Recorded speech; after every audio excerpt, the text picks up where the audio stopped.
नमो अरिहन्ताणं नमो सिद्धाणं नमो आयर्याणं नमो वज्जायाणं नमो लोये सव्वसाहुणम् एसो पंच नमुक्कारो सर्वपावपणासनो मंगलाणं च सव्वेसिं परमं हवै मंगलम्। नानी धुन बोलीश जरा। पवित्र तन रखो, पवित्र तन रखो, पवित्र मन रखो, पवित्र मन रखो, पवित्र मन रखो। पवित्रता मनुष्यता की शान है,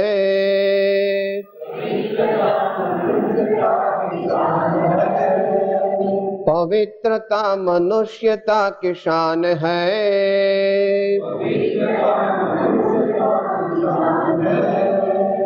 पवित्रता मनुष्यता की शान है, पवित्रता मनुष्यता की शान है।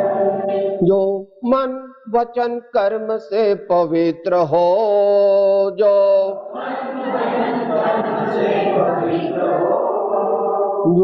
मन वचन कर्म से पवित्र हो, जो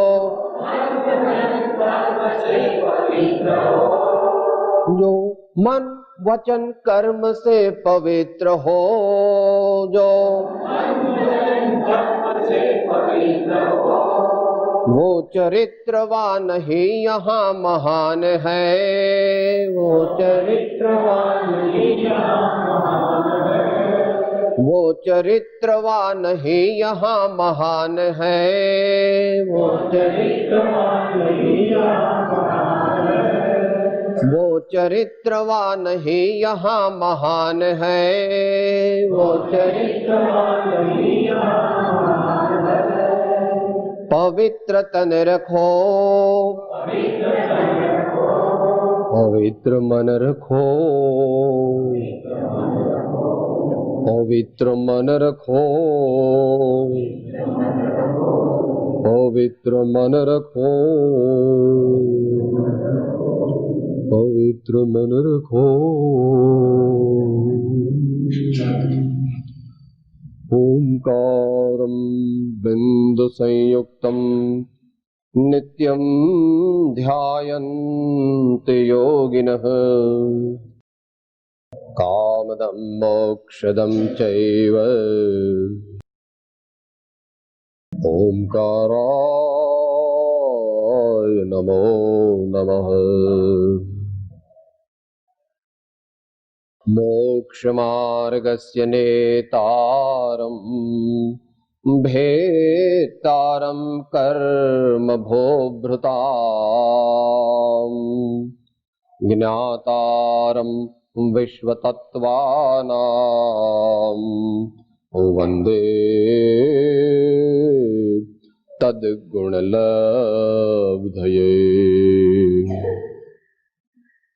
अज्ञानतिमिरान्धानां ज्ञानाञ्जनशलाकया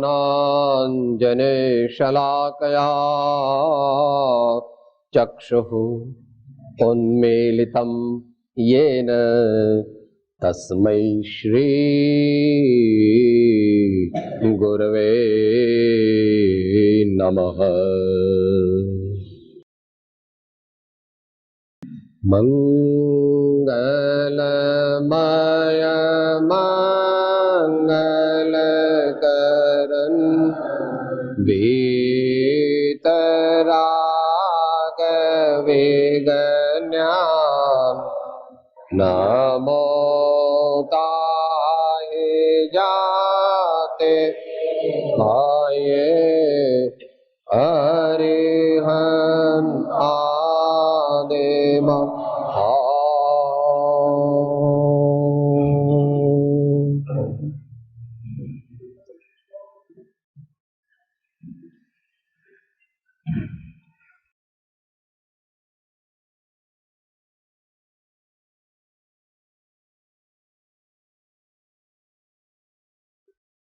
આજે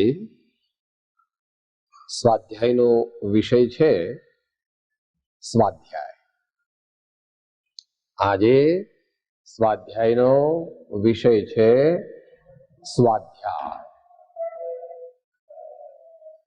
કઈ રીતે આપણે જ્ઞાની ભગવંતોની વાણી વિચારીશું? અત્યારે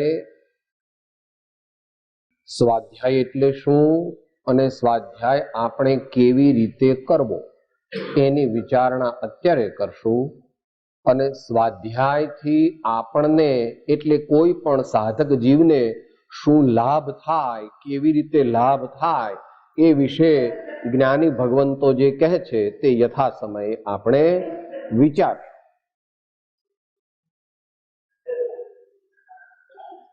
સ્વાધ્યાય શબ્દ છે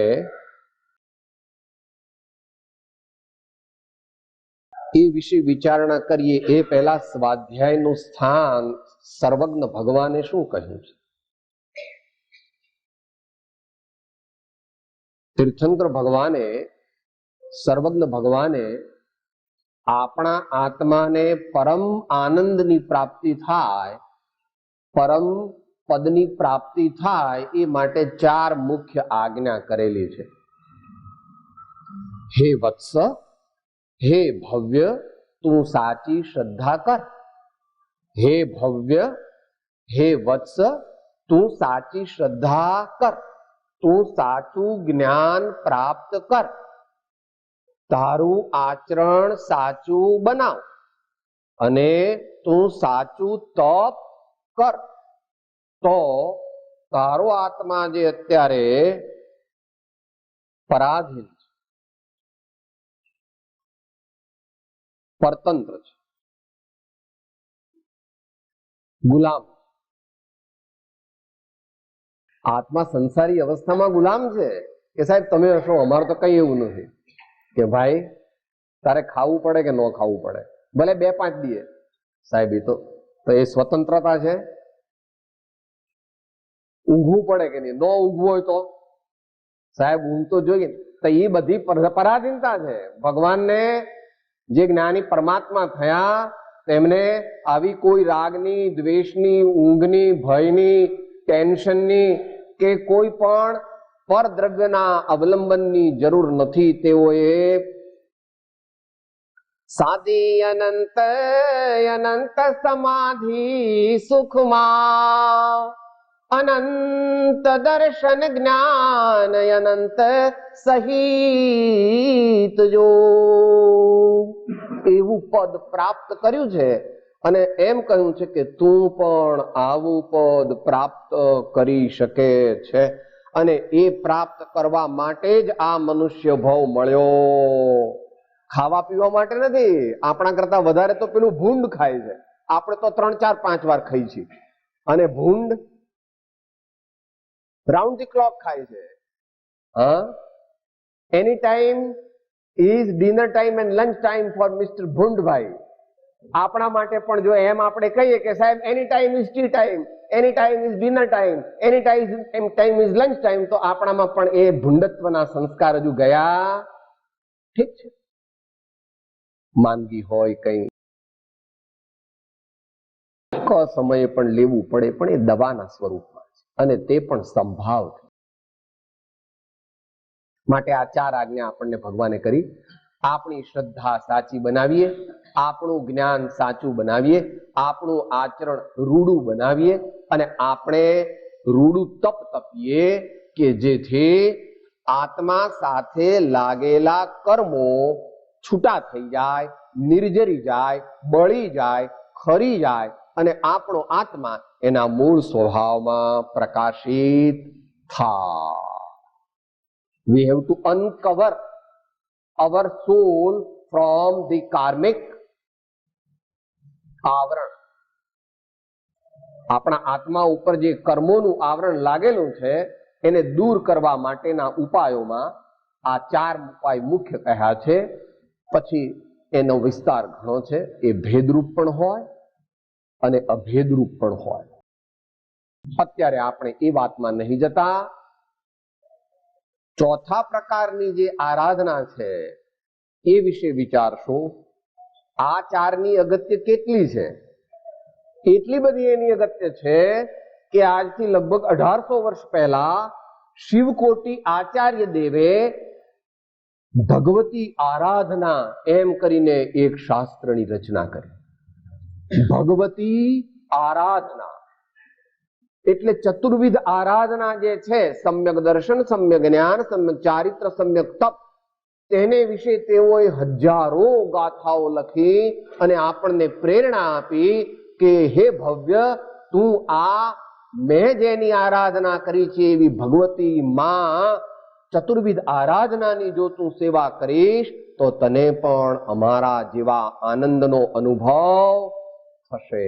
ભગવાન પણ તે ચાર આરાધના કરે છે. એમને પહેલી બે તો જન્મથી જ હોય છે. ભગવાનને સમ્યક દર્શન, સમ્યક જ્ઞાનની આરાધના કરવી પડતી નથી, કારણ કે આગલા ભવથી મોટું ભાથું લઈને ભગવાન આવે છે. પણ તેઓ પણ સમ્યક ચારિત્ર અને સમ્યક તપની આરાધના છેલ્લા ભાવમાં પણ કરે. તો એ તપના 12 પ્રકાર જે છે, 6 બાહ્ય તપ અને 6 અંતર તપ. એમાં બાહ્ય તપ જે છે તે ઉપયોગી છે, ઉપકારી છે, સહાયક છે, એસોસિએટ છે, પણ ડાયરેક્ટ આત્માને એ સંબંધિત નથી. અને અંતરંગ તપ જે છે એ આત્મા સાથે, એટલે આત્મા એટલે ઉપયોગ, આત્મા એટલે the thinker, the knower, the સીયર,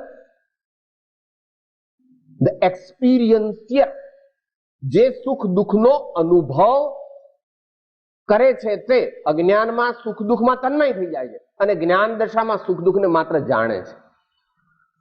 અને પૂર્ણ જ્ઞાન દશામાં તો સુખ દુઃખ એમને થતા જ નથી, કારણ કે સુખ દુઃખ થવાના કારણ રૂપ વેદનીય કર્મનો પણ તેઓ અભાવ કરી નાખે. તો અંતરંગ તપમાં પ્રાયશ્ચિત, વિનય, વૈયાવૃત્ય, સ્વાધ્યાય, ધ્યાન અને વ્યુત્સર્ગ એમ 6 પ્રકારની અંદર શ્રેષ્ઠ તપ તે ધ્યાન છે.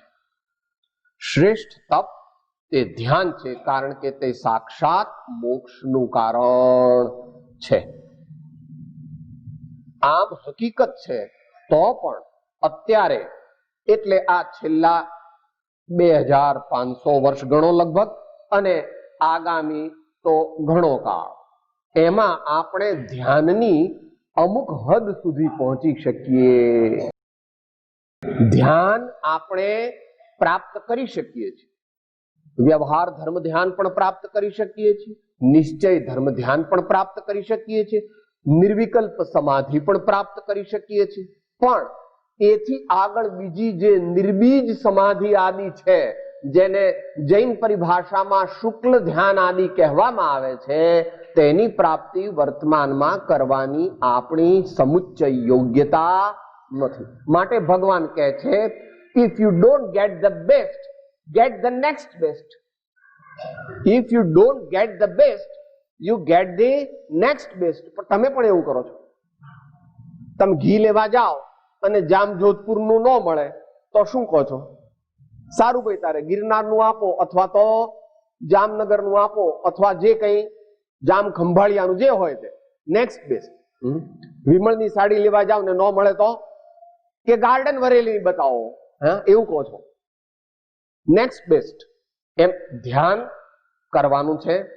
ધ્યાન દશા અમુક હદ સુધી આપણે પ્રાપ્ત કરી શકીએ છીએ, પણ એ ધ્યાનનું ફીડિંગ, એ ધ્યાનનો પાયો, એ ધ્યાનમાં લઈ જનાર કોણ છે? ભૂમિયા વિના કાંઈ ડુંગરા ભમાય નહીં. થોડા દિવસ પછી સમેત શિખર જશો ને 3 વાગે ચડશો તો એમને એમ ચડશો? ના ના સાહેબ, એક માણસ રાખવો જોઈએ. એટલું અંધારું હોય ને આપણે ખોટા રસ્તે ચડી જઈ તો? એક સમેત શિખરની યાત્રા કરવી છે 3, 3:30, 4 વાગે સવારના, તો કોકને સાથે લઈને જાવ છો તો કર્મો નાશ ચૂરા કરી નાખનાર એવું જે ધ્યાન છે, તે ધ્યાન માટે પણ સ્વાધ્યાય રૂપી ભૂમિઓ સાથે લઈ જવો પડે, નહીં તો ધ્યાન સુધી પહોંચી શકાતું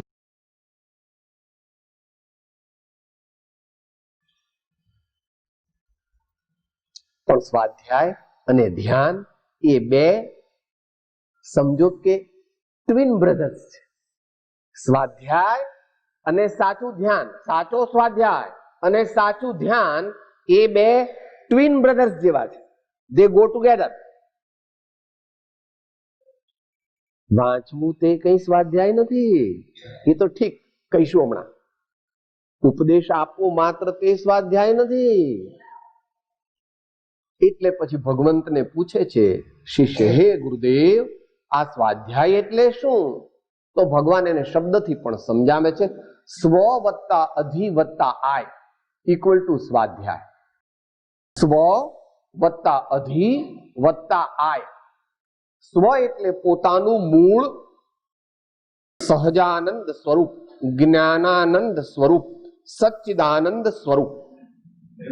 અધિ એટલે માં, ની તરફ, ટોવર્ડ્સ. અને આય એટલે આવક, આવક, ઉપજ, મેનિફેસ્ટેશન. જે કરવાથી આપણા આત્મામાં રહેવાય અને આપણને શુદ્ધિની આવક થાય, આનંદની આવક થાય, સંવર નિર્જરાની આવક થાય, તેને ભગવાન સ્વાધ્યાય કહે છે.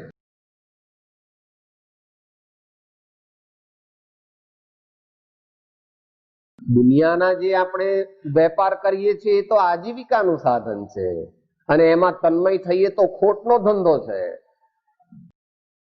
આપણે દુનિયામાં મોટા ધંધા વેપાર કરીએ છીએ ને ધડાધડ કમાઈએ છીએ, એમ કહો છો કે સાહેબ મારે તો વાત ના પૂછો એટલી આવક હોય.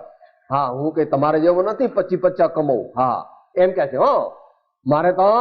અને જ્ઞાની કે છે લક્ષ્મી અને અધિકાર વધતા શું વધ્યું તે તો કહો, શું કુટુંબ કે પરિવાર થી વધવા પણો એ નય ગ્રહો, વધવા પણું સંસારનું નરદેહ ને હારી જવો, એનો વિચાર નહીં અહો હો એક પળ તમને હવો. પૈસા આપણા માટે છે, આપણે પૈસા માટે નથી.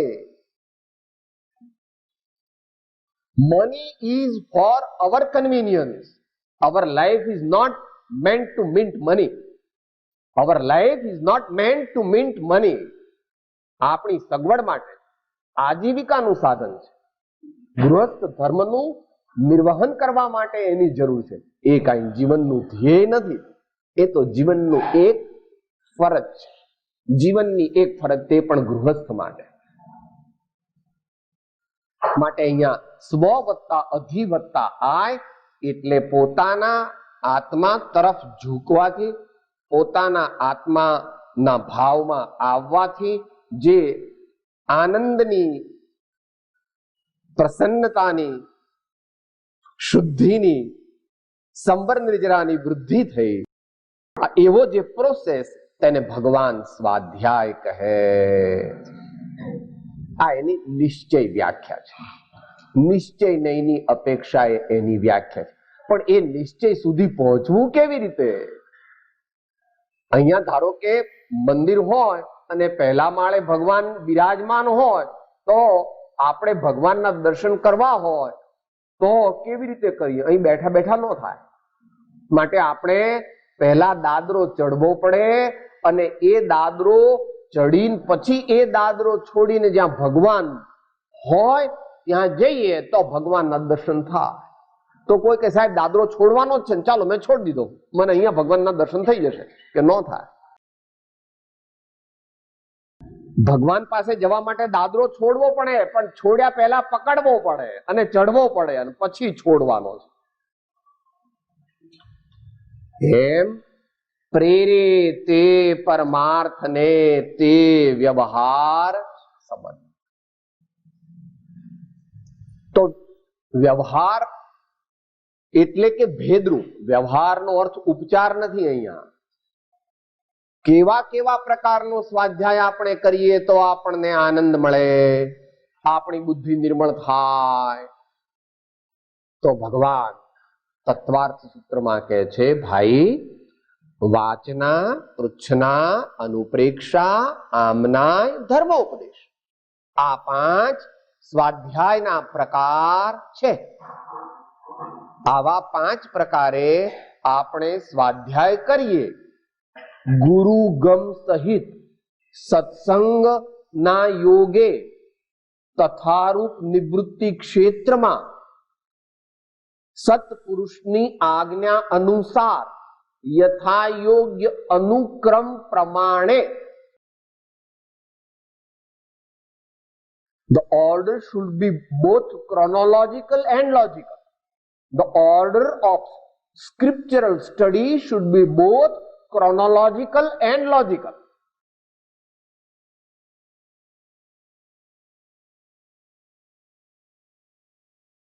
વિજ્ઞાન છે. ભગવાન સર્વજ્ઞ પરમાત્મા વિજ્ઞાની છે. સાહેબ ભગવાન એટોમિક સાયન્ટિસ્ટ ખરા? ભગવાન કાર્ડિયક ઓપરેશન કરે? ભગવાન ચંદ્ર પર લઈ જવા માટે સ્પુટનિક કેવી રીતે ત્યાં લઈ જવાય એની ભગવાનને ખબર હોય? ભાઈ, જેને કોઈ વસ્તુની ખબર ન હોય તે પરમાત્મા હોય નહીં. જ્યાં અજ્ઞાનનો, રાગનો કે દ્વેષનો અનંતાંશ પણ હોય ત્યાં પરમાત્મા પણ હોતું નથી. હા, ધર્માત્મા પણ હોય, પરંતુ પરમાત્મા પણ વિતરાગ દર્શનમાં ક્યારે કહ્યું છે?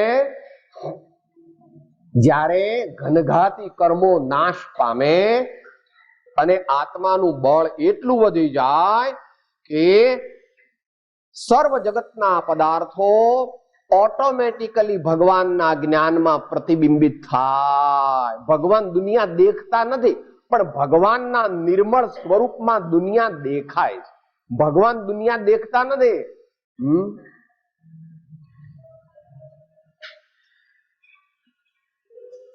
એટલે કેવળ જ્ઞાનની વ્યાખ્યા શ્રી આત્મસિદ્ધિ શાસ્ત્રમાં નિશ્ચય નહીંથી કરી છે. કેવળ નિજ સ્વભાવનું અખંડ વર્તે જ્ઞાન, કહીએ કેવળ જ્ઞાન તે દેહ છતાં નિર્વાણ. એટલે ત્યાં પૂછ્યું કે આવું બધું ભગવાનને ખબર હોય કે પ્રભુ અત્યારે એ વાત અમારે ઉખેડવી નથી, પણ ભગવાનને ખબર ન હોય એવી કોઈ વસ્તુ નથી. તારા બધા કાળા અને ધોળા ભગવાન જાણે. આપણે એવું વિચાર, સાહેબ હું તો એકલો હતો, ભગવાનને શું ખબર પડે? હું તો એકલો ગુફામાં જંગલમાં જઈને રાતના પાપ કરું તો કોઈને ખબર પડે કઈ? આ જીવ એમ માને છે કે હું ભગવાનથી કઈક છુપાવી દઉં, કોઈને ખબર ન પડે એવી રીતે હું પાપ કરું. પ્રભુ માયલો તો હાજર છે અને ત્રિલોકનાથનું જ્ઞાન પણ હાજર. આ જીવ કંઈ પણ પાપ પરમાત્માથી છુપાવી શકતો નથી. એવું વસ્તુનું સ્વરૂપ છે. જોકે ભગવાનને કઈ ઇન્ટરેસ્ટ નથી. હો, ભગવાન તારું પોલ બહાર પાડવાના નથી, ગભરાતો નહીં, પણ તારે એ ચક્રવૃદ્ધિ વ્યાજ સહિત ઓકવું પડશે. પાપ કરતી વખતે ડરતો નથી, પણ એ પાપ ઉદયમાં આવે ચક્રવૃદ્ધિ વ્યાજ સાથે તારે કે મારે કે કોઈ પણ જીવે ખુદ ઋષભદેવ ભગવાનને પણ તેમ કરવું પડ્યું. બોલો તો ભગવાને 1 વર્ષનું ઉપવાસ થયા હતા ને ભગવાનને 6 મહિના તો ભગવાન નહોતા નીકળ્યા આહાર માટે, પણ દરરોજ નીકળતા હતા અને પાછા આવતા હતા. દરરોજ નીકળતા હતા અને 5-6 મહિના 180 દિવસ ઋષભદેવ ભગવાન દરરોજ આહાર માટે નીકળે, પણ વિધિ મળે નહીં એટલે પાછા આવે. જે કર્મે ઋષભદેવની શરમ રાખી નથી એ કર્મ મારીને તમારી શરમ રાખશે. જે કર્મે ઋષભદેવ ભગવાનની શરમ ન રાખી આપણે માનીએ છીએ કે ભગવાનને શું ખબર પડે. હા, તો એ બધી આપણી કલ્પના છે, આપણું અજ્ઞાન છે કે બધું ચાલે. સાહેબ કોને ખબર? કોઈને ખબર ન હોય એવું છે નહીં પ્રભુ. માટે એ 5 પ્રકાર ભગવાન બધું જાણે છે, પણ અત્યારે એ વિષય નથી આપણો. અત્યારે વિષય એ છે કે મારે આ 1993માં પછી આવતા 1994 અને 1995, 1996 ને 1997, 1998 એમાં મારે સ્વાધ્યાય કેવી રીતે કરવો? એ વિશે આચાર્ય ભગવાન આપણને ગાઈડલાઈન આપે કે ભાઈ પહેલો પ્રકાર છે વાચના, regular study, regularly reading the scriptures advised by the preceptor. Atmasiddhi કહે છે અથવા સદગુરુએ કહ્યા જે અવગાહન કાજ તે નિત્ય વિચારવા કરી મતાંતર ત્યાગ. એની પહેલાની ગાથા છે આત્માદિ અસ્તિત્વના જે નિરૂપક શાસ્ત્ર પ્રત્યક્ષ સદગુરુ યોગ નહીં ત્યાં આધાર સુપાત્ર. એટલે પહેલો નંબર તો સત્સંગનો છે, પણ સત્સંગ તો કાયમ મળે એમ છે નહીં. હે તમારો દીકરો તમને બહુ હાલો છે, પણ 12માં હવે અહીંયા થઈ ગયો, બીઈ થઈ ગયો, ઇલેક્ટ્રોનિક્સ નું કર્યું છે, પણ બહુ હાલો છે તોય તમે એને મોકલો છો અમેરિકા. 1 વર્ષ ટ્રેનિંગ લેવા જાય છે સાહેબ. એને બાપુજીની ફેક્ટરી છે ને એટલે એમાં અત્યારે ટ્રેનિંગ લેવા જાય છે. કા દીકરો વાલો છે ન મોકલો ને સાહેબ, પણ મોકલવો તો પડે ને, એના હારા માટે મોકલે. વ્યવહારિક વ્યવહારિક વાલો છે તો પણ મોકલો. 5-5 દી 10-10 દી ફોન કરો છો અને કીધું 15 દી એક કાગળ આવવો જોઈએ, ધ્યાન રાખજે. હા મોકલો છો. એમ સત્સંગ દરરોજ કરવો જોઈએ, પણ એટલા પુણ્યનો ઉદય તો કોક મનુષ્યોને ભારતમાં હોય, કારણ કે ભારતમાં કળિયુગની અંદર સત્સંગ કરાવનારનો પણ દુકાળ છે તદ્દન, અને સત્સંગ કરનારનો પણ દુકાળ છે. આવું શું બોલો છો સાહેબ? આ કથા થાય છે એમાં લાખ માણસ ભેગા થાય છે. પ્રભુ એ તો સામાન્ય, એ લૌકિક સત્સંગ છે. 2 પ્રકારના સત્સંગ છે. એક લૌકિક સત્સંગ છે જેમાં ઠીક છે ચલો જઈ આવીએ, સોશિયલ કોલ છે, સગાવાલાને મળાશે, જરા મહારાજના દર્શન થશે, 2-4 સારી વાત કાને પડે તો ઠીક છે, આપણે આમે જરા આઉટિંગ થશે, બધું ભેગું. હે સગાવાલાને મળવા જાય છે સ્વાધ્યાયમાં, હે સત્સંગ કરવા જાય છે. એ લૌકિક સત્સંગ છે.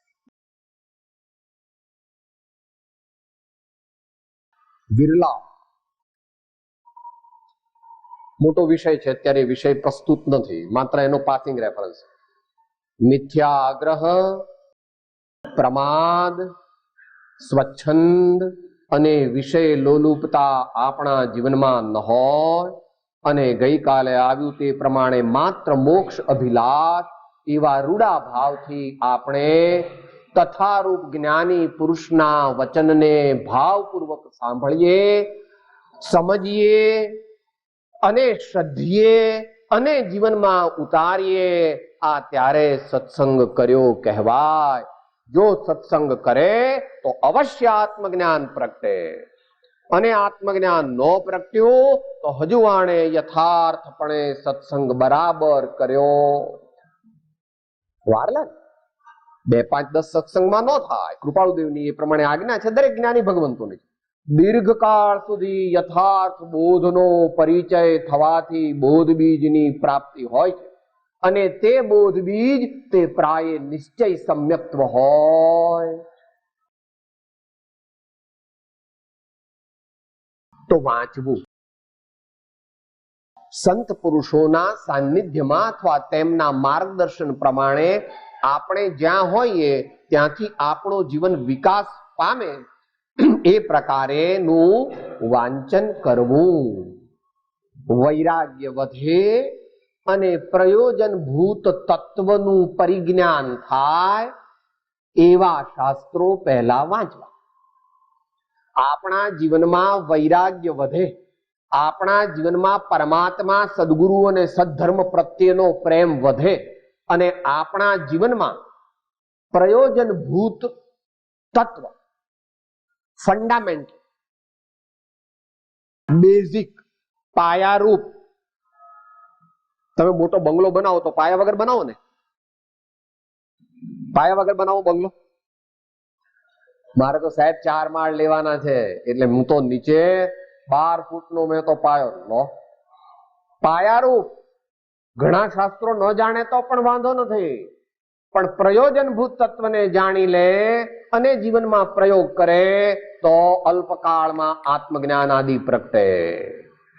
તો પહેલું વાંચવું એની સાથે એમાં લેખન આવી ગયું. જે વાંચીએ એનો 8મો 10મો ભાગ પ્રેસી તરીકે, સાર તરીકે લખવો જોઈએ.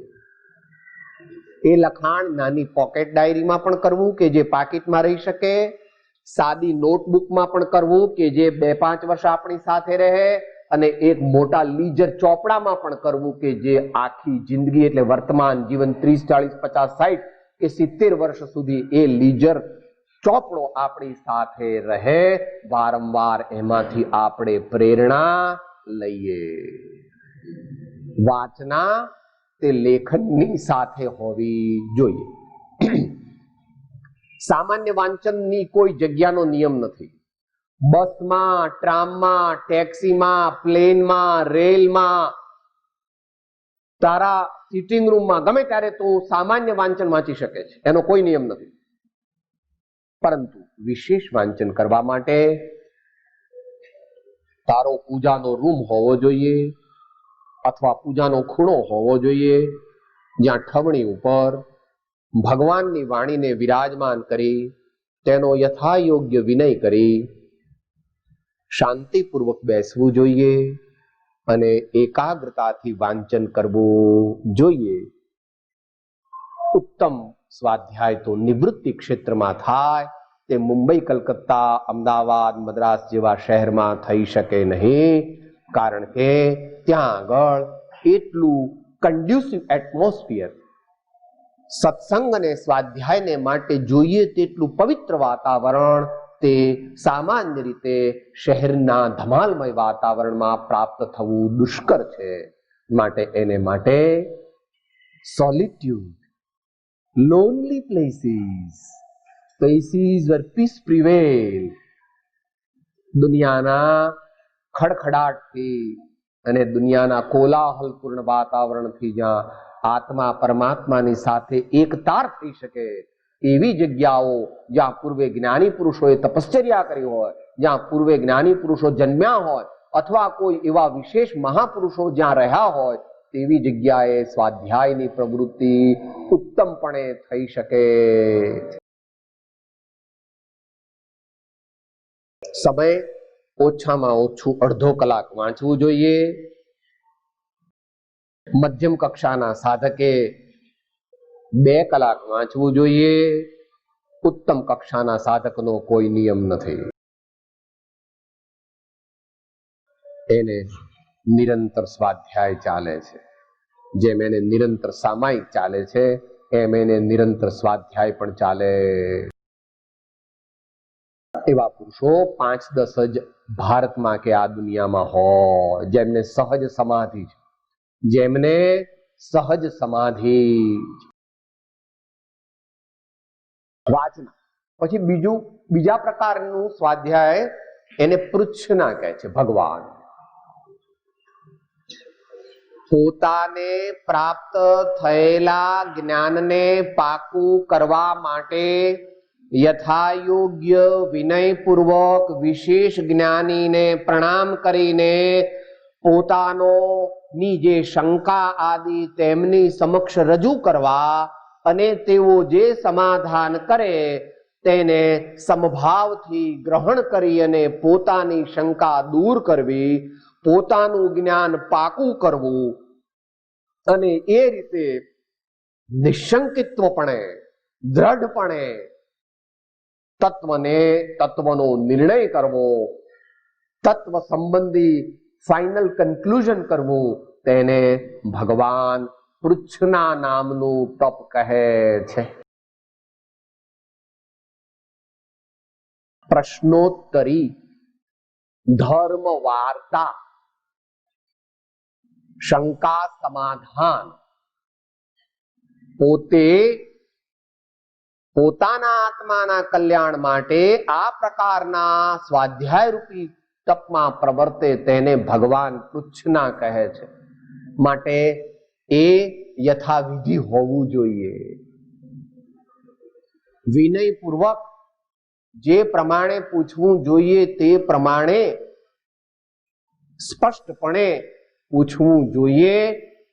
સામાની પરીક્ષા કરવા માટે, કોઈને ભોંઠા પાડવા માટે, પોતાનું પાંડિત્ય બતાવવા માટે, હું બહુ શાસ્ત્રોનો જાણકાર છું એવું બતાવવા માટે કરે તો તેવો સ્વાધ્યાય કરનાર નીચ ગતિએ જાય. કારણ કે સ્વાધ્યાયને બદલે એણે તો પાપ ભાવ કર્યો, અભિમાન કર્યું, સાધર્મીનું અપમાન કર્યું, વિશેષ જ્ઞાનીનો અવિનય કરો તો તેને એવા સ્વાધ્યાયાભાસથી નીચ ગતિએ જવું પડે અને વર્તમાનમાં પણ દુઃખી થવું પડે. આપણે વિવેકી મનુષ્યોએ કદાપી તેવું કરવું નહીં. બે પ્રકાર થયા, વાચના, પૃચ્છના. હવે ત્રીજો પ્રકાર ભગવાન કહે છે અનુપ્રેક્ષા.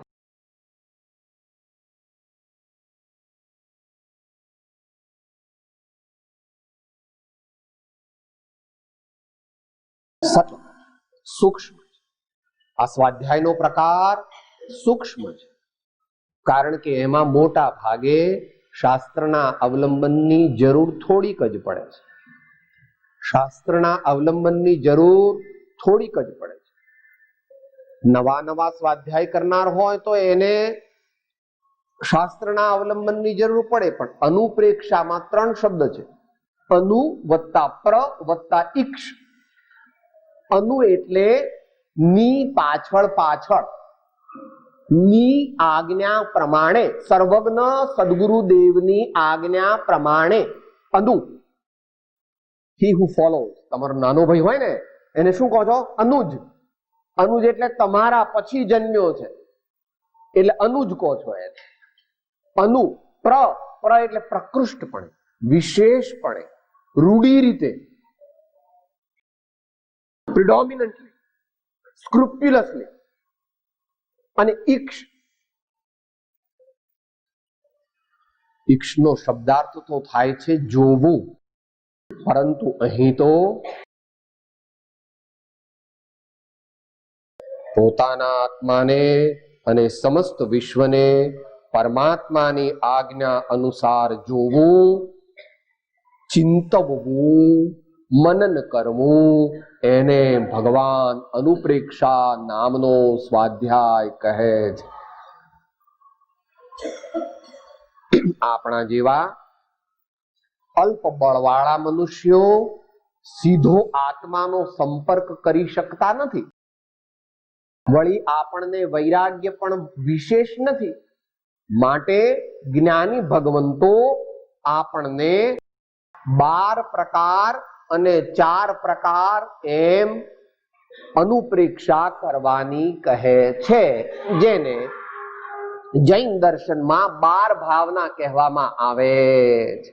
એ 12 ભાવનાઓ અથવા 4 ભાવનાઓ, તેનું ચિંતન કરવું, તેનું મનન કરવું, તેનું અનુસંધાન કરવું, તેને અનુસરવું, તેમાં પોતાનું ચિત્ત પરોવવું, તેવી ભાવનાઓ ભાવનાર મહાન ધર્માત્મા અને પરમાત્માઓનું, તેમની મુદ્રાનું સ્મરણ કરવું, એ ઇત્યાદિ પ્રકાર અને જગતના પદાર્થોનું સ્વરૂપ, તેનું ચિંતન, તેને ભગવાન અનુપ્રેક્ષા કહે છે.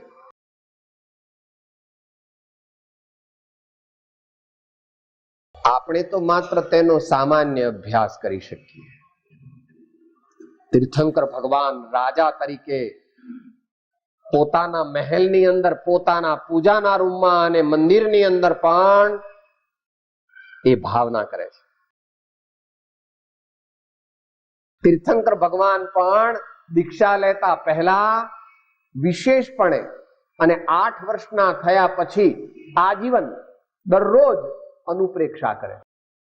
કે ભગવાન આવું બધું કરતા છે? ભગવાન કરે. ભગવાન રાજા છે તો શ્રાવક છે, 5મા ગુણ સ્થાને છે. અસંયમી ન હો. તીર્થંકર ની વાત ચાલે છે. 8 વર્ષ થાય એટલે તીર્થંકર અણુવ્રતને ધારણ કરે છે, એવો એક મુખ્ય આમના એનો અભિપ્રાય છે. દરરોજ શ્રાવક તરીકે પણ ભગવાન 6 ખંડનું રાજ ચલાવે છે. તમારે તો તમારી કંપનીનો તો ટર્નઓવર 100 કરોડ છે. ભગવાનના રાજ્યનો ટર્નઓવર 1000 બિલિયન પાઉન્ડ છે. 1000 બિલિયન પાઉન્ડ છે. તો પણ તે નિશ્ચિંત છે. જ્યારે સામાયિકમાં બેસે છે, અનુપ્રેક્ષા કરે છે, ત્યારે કેવા છે ભગવાન?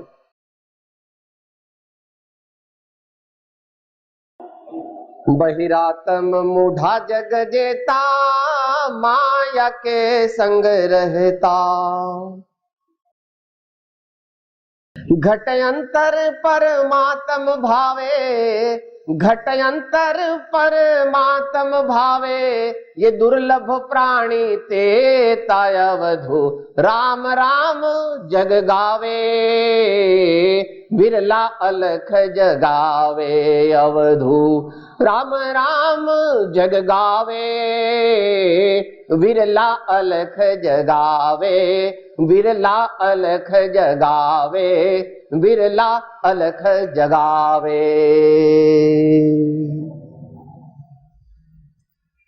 રાજા તરીકે થોડી થોડી અલખ જગાવે છે પોતાના મહેલમાં. પૂજાનો રૂમ ભગવાનનો, ભગવાનનું મંદિર, બધું એ વાત મોટી છે ભગવાનની. કદાચ અત્યારે કહીએ તો તમને ગપ્પા લાગે, પણ એ તો ભગવાનની ઘણી ખરી વાત. જગતના મનુષ્યો ગપ્પા માને, વાંધો નહીં.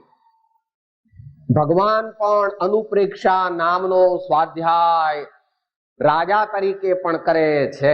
અને જેમ જેમ આગળ વધતા જાય ત્યારે તો જ્યારે એમનો દીક્ષા લેવાનો સમય આવે ત્યારે વિશેષ પ્રકારે કરે છે. પંચકલ્યાણક પૂજા વાંચો છે ને, નિત્યક્રમમાં આવે છે પંચકલ્યાણકમાં. અનિત્ય ભાવના, અશરણ ભાવના, સંસાર ભાવના, એકત્વ ભાવના, અન્યત્વ ભાવના આદિ સર્વ પ્રકારે ભગવાન આત્માના ધ્યાનમાં જવા માટે અને વૈરાગ્યની વૃદ્ધિ માટે ભગવાન આ ત્રીજા પ્રકારનું અનુપ્રેક્ષા નામનો સ્વાધ્યાય કરે છે. જો ભગવાન કરે તો આપણે તો કોઈએ પણ કરવો જોઈએ. તો વારંવાર આપણે 12 ભાવનાઓને ભાવપૂર્વક ચિંતવવી, ભાવપૂર્વક જીવનમાં ધારણ કરવી, તો વર્તમાનમાં જ શાંતિનો અનુભવ થશે. ધર્મ એ કોઈ ઉધારિયા વેપાર નથી. The religion of the omniscient Lord is on strict caste terms.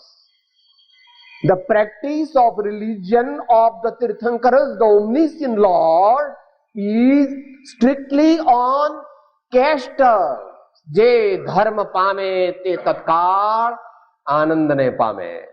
જેના જીવનમાં પ્રસન્નતા ન હોય, આનંદ ન હોય, નિર્ભયતા ન હોય, નિશ્ચિંતતા ન હોય, તે કઈ ધર્મને હજુ પામ્યો નથી. ઠીક છે, પ્રયત્ન કરે છે. ધર્મ પામે તો તેના નેણને વેણ બદલાય, હરિરસ પીજીએ. તેના નેણને વેણ બદલાય, હરિરસ પીજીએ. ચિત્ત પ્રસન્ને રે પૂજન ફળ કહ્યું. પૂજા અખંડિત તે, કપટ રહિત થઈ આત્મ અર્પણા, આનંદ ઘન પદ રે. ઋષભજીને ઈશ્વર પ્રીતમ મારો, ઓર ન ચાહુ રે કન. રીજો સાહિબ સંગ ન પરિહરે, ભાંગે સાદી અનંત. ઋષભજીને ઈશ્વર પ્રીતમ મારો. આપણે તો પૂજા કરીને ક્રોધ કરીએ છીએ, પૂજા કરીને અભિમાન કરીએ છીએ. પૂજા કરવા જઈએ એટલે બધા આગા ખસી જાય ને, શેઠ આયા, સોનાનો થાળ લાયા, આગા ખસો, એમને લાઈનમાં પહેલા એમને કરવા દો, આગા જાઓ. એટલે આપણે મનમાં વિચાર, જો મેં આ 4 લાખ રૂપિયામાં પ્રતિષ્ઠા કરાવી છે ને, એટલે મારે અહીંયા આગળ. અલ્યા પૂજા કરવા ગયો ને અભિમાન કરે. પૂજા કરીને પેલા પૂજારીએ કઈ ભૂલ કરી હોય તો તરત ગુસ્સે થઈ જાય. ખબર નથી પડતી, અહીંયા ચોખા કેમ મૂક્યા, અહીંયા બદામ કેમ મૂકી, આટલું આવડતું નથી. આપણે પૂજા કરી, ધર્મ કરે, સ્વાધ્યાય કરે, ભક્તિ કરે અને પાછો તરત ગુસ્સો કરે. ભગવાન કહે છે તપનું અજીર્ણ તે ક્રોધ છે. આપણે તપ કરીએ અને ક્રોધ કરીએ તો આપણને તપ પચ્યું નથી. બહુ ખાવાથી શરીર સારું ન રહે. પણ જેટલું પચે એ પ્રમાણમાં શરીર સારું. બહુ ખાઈએ તો બહુ સારી તબિયત રહે એવું માનવું નહીં. આગળની योग साधना में तो खाना थोड़ा ही हो जाता है, एक बार ही हो जाता है. बार बार योगी लोग आहार को ग्रहण नहीं करते. बार बार घड़ी घड़ी एक एक घंटे बब्बे घंटा है लाओ लाओ लाओ. जब लेते हैं संभाव से ले लेते हैं, वह भी संयम की साधना के लिए लेते हैं. स्व पर कल्याण की साधना के लिए ज्ञानी का आहार है, उसको और कोई इच्छा नहीं. ભગવાનનો ધર્મ રોકડિયો છે.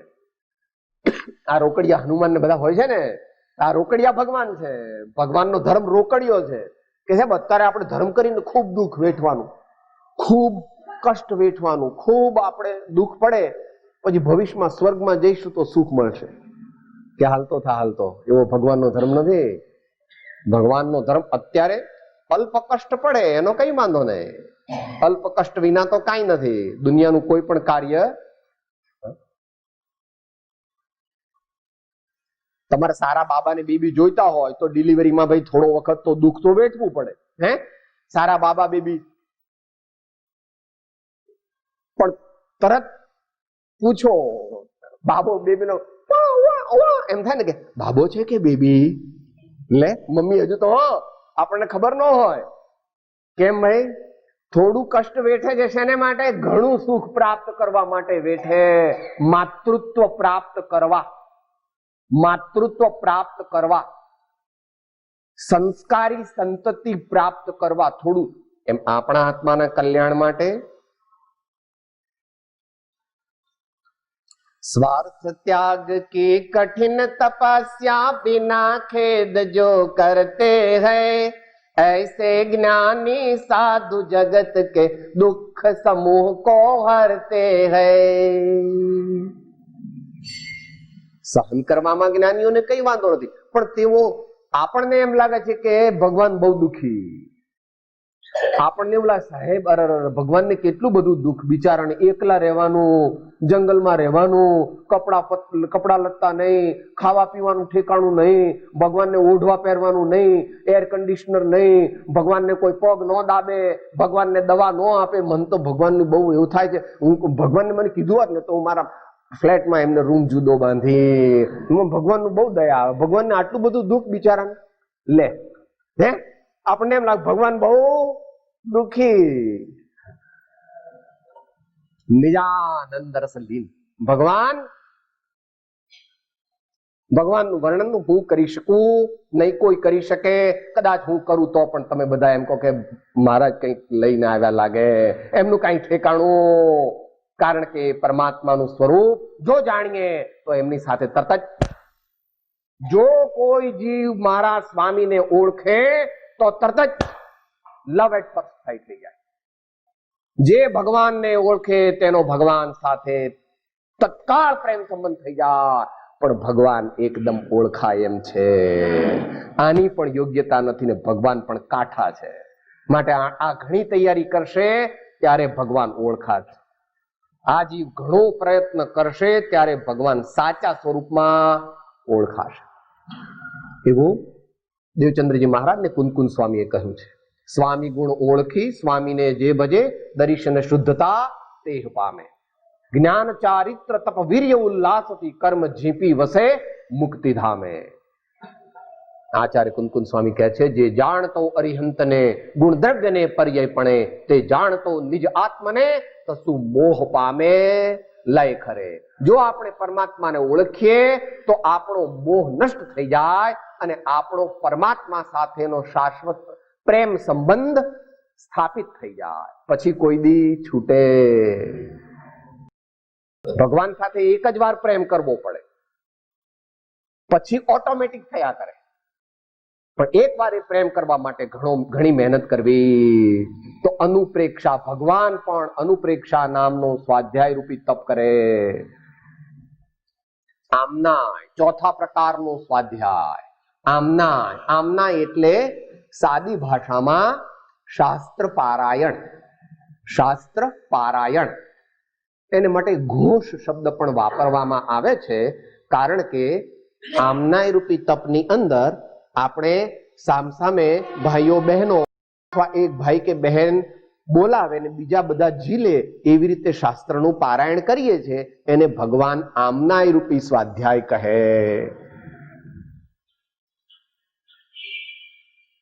દરેક ભાઈ બહેનો એ કમસે કમ અઠવાડિયામાં એક વાર તો આમનાય રૂપી સ્વાધ્યાય કરવો જ જોઈએ. મિનિમમ અઠવાડિયામાં એક વાર એક શાસ્ત્રનું પારાયણ અવશ્ય કરવું જોઈએ.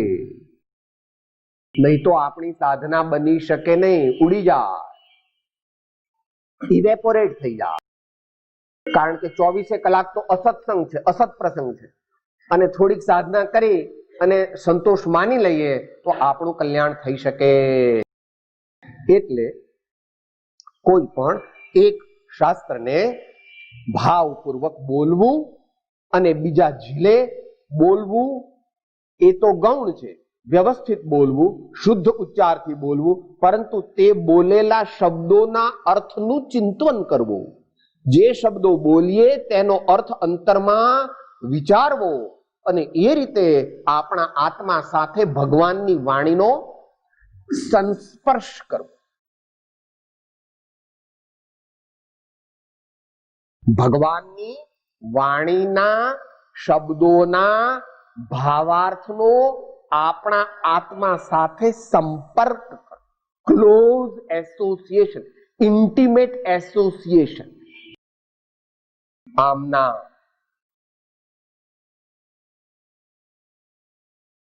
અને છેલ્લા પ્રકારનું સ્વાધ્યાય તેને ધર્મોપદેશ કહે છે. સાચો ધર્મોપદેશ તો મહાન આચાર્યો જ કરી શકે. આપણામાં ધર્મોપદેશ કરવાની પૂર્ણ યોગ્યતા નથી.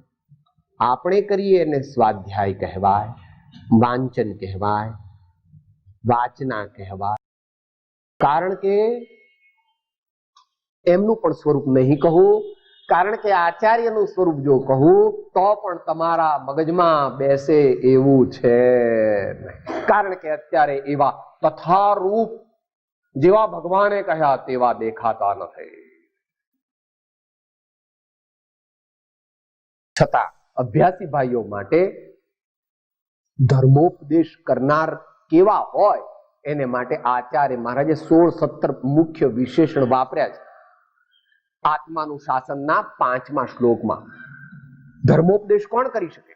પ્રાગ્નઃ પ્રાપ્ત સમસ્ત શાસ્ત્રદય પ્રવ્યક્ત લોક સ્થિતિ પ્રાસ્તાશ પ્રતિભાપર પ્રશ્મવાન પ્રાગેવ દ્રષ્ટોત્તર પ્રાયઃ પ્રશ્નસઃ પ્રભુ પરમનોહારી પરાનિંદયા બ્રૂયાદ ધર્મ કથામ ગણિ ગુણનિધિ પ્રસ્પષ્ટ મિષ્ટાક્ષર.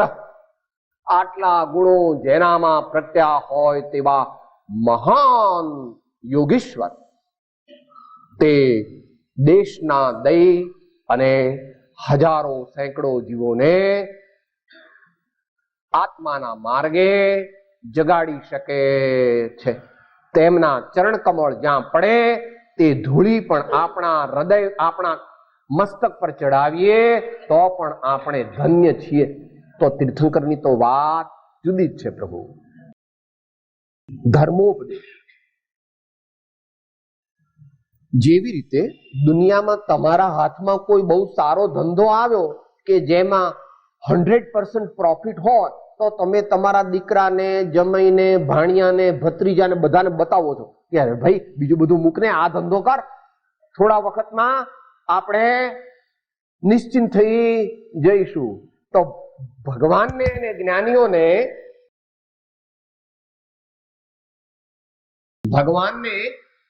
જ્ઞાનીઓને જ્યારે તે આત્મત્વ પ્રગટ્યું, જે આત્માનો આનંદ પ્રગટ્યો, જે સિક્સ્થ સેન્સ પ્રગટી, જે અતિન્દ્રિય જ્ઞાન પ્રગટ્યું, તે ભગવાન આપણા કરતા હજારો ગણા ખાનદાન છે અને હજારો ગણા સંસ્કારી છે અને હજારો ગણા ઉદાર છે. એટલે આપણે તો માત્ર આપણા દીકરા, દીકરી, જમાઈ, શાળા, ભાણિયા, ભત્રીજાને જે ધંધો બતાવ્યો. ભગવાને તો સવી જીવ કરો શાસન રસે. જગતના સમસ્ત જીવોને એ માર્ગ બતાવ્યો. માટે ધર્મોપદેશ ભગવાને પોતે કેવી રીતે તે આનંદને પ્રાપ્ત કર્યો તે બતાવ્યું. ભગવાને પોતે પોતાની દેશનામાં તે પરમ આનંદ કેવી રીતે પ્રાપ્ત કર્યો તેની વિધિ બતાવેલી છે. તે એ આચાર્યો પણ બતાવે છે.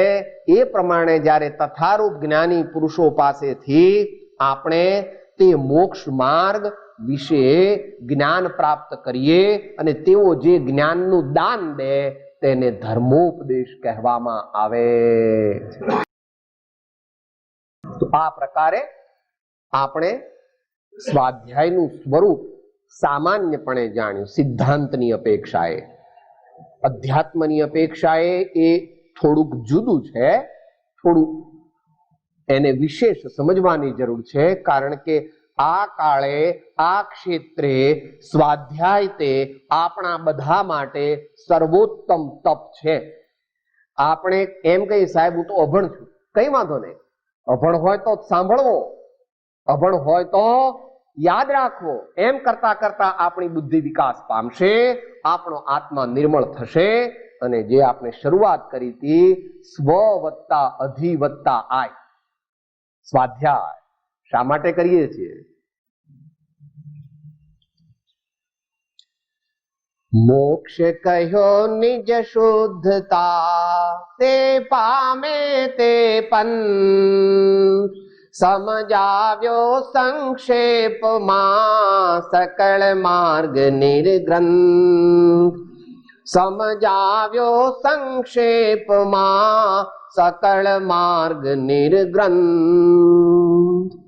તો ભગવાને જેને શ્રેષ્ઠ તપ આ કાળનું કહ્યું છે તેવો સ્વાધ્યાય આપણે સદાચાર જીવન જીવી સત્પુરુષના સાનિધ્યમાં રહી અને આવું સ્વાધ્યાય રૂપી તપ દ્વારા આપણા જીવનને શુદ્ધ કરીએ અને જલ્દી જલ્દીથી આપણે મોક્ષ માર્ગ તરફ પ્રયાણ કરીએ.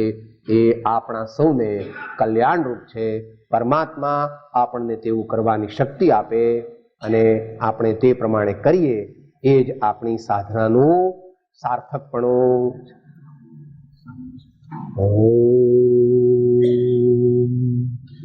દેહ છતાં જેની દશા ભરતે દેહાતી તે જ્ઞાને ના ચરણમાં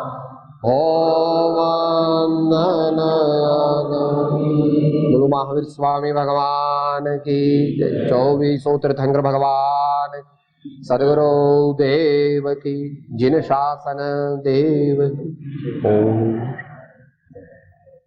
હું આત્મા છું, આપનો સેવક છું, સૌનો મિત્ર છું. હું આત્મા છું, આપનો સેવક છું, સૌનો મિત્ર છું. હું આત્મા છું, આપનો સેવક છું, સૌનો મિત્ર છું.